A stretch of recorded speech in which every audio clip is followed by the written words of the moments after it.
Dili mo ko ganahan mga lamay sudan sis. Uy, I mean, ano ba? Nalatong ako. Mas gusto ko patuyo. Dili man pagod lami ng mga sudan diri na permi. Di ko lamian. Kay karamihan order sa labas. Bibili lang kami ba? Pag nagluto naman dito sa bahay, kanya-kanya lang kami. Magluto lang ako sa akin, magluto lang si ate sa kanya, minsan puro noodles. Kasi mga bata naman, puro lang yan order sa labas. Ganon.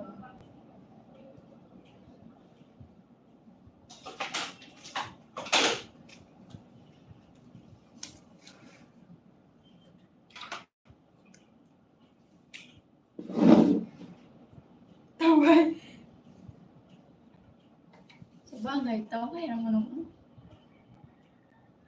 Kaya kung dili pa ni taway dili, di ko baka YouTube. Hindi man huwag kayo busy dili.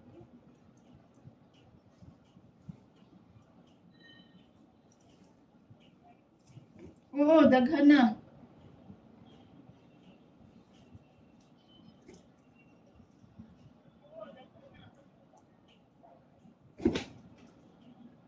Siguro lagpas na ni malapit na mag 100,000 siguro ang bayad ani tanan. Mahal mo gud patato dili. Depende sa laki at sa kasa.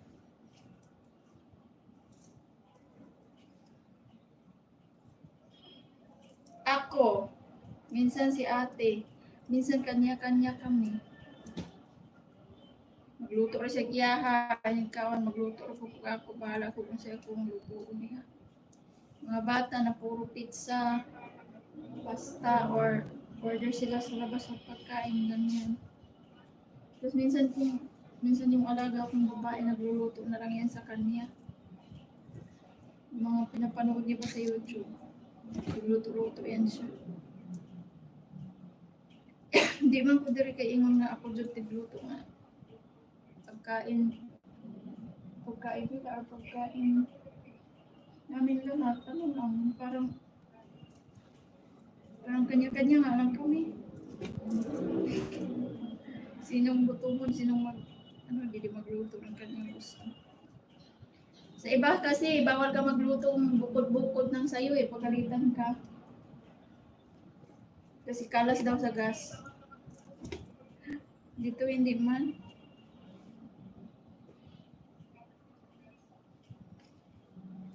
Tapos, pag meron akong gustong kainin na gusto ko talaga yun. Gusto ko lutuin pag gusto ko. Bumibili ako sa labas. Tapos niluluto ko. Ako lang nagluluto. Yung mga ganyan, mga tuyo-tuyo, mga kung anong gusto ko. Kasi nakakasawa kasi din puro karne. Tuyo, masarap. Kanina nagluto ako ng munggo. Meron pang tira doon. Yun yung ulam ko ngayon. Kasi ba yung, sis? Ano yun? Isang linggo, 3,000 sa ulam niyo? Parang feel ko hindi yata kasi Kasi mahal yung dito Bilihin dyan sa Arangki, mahal.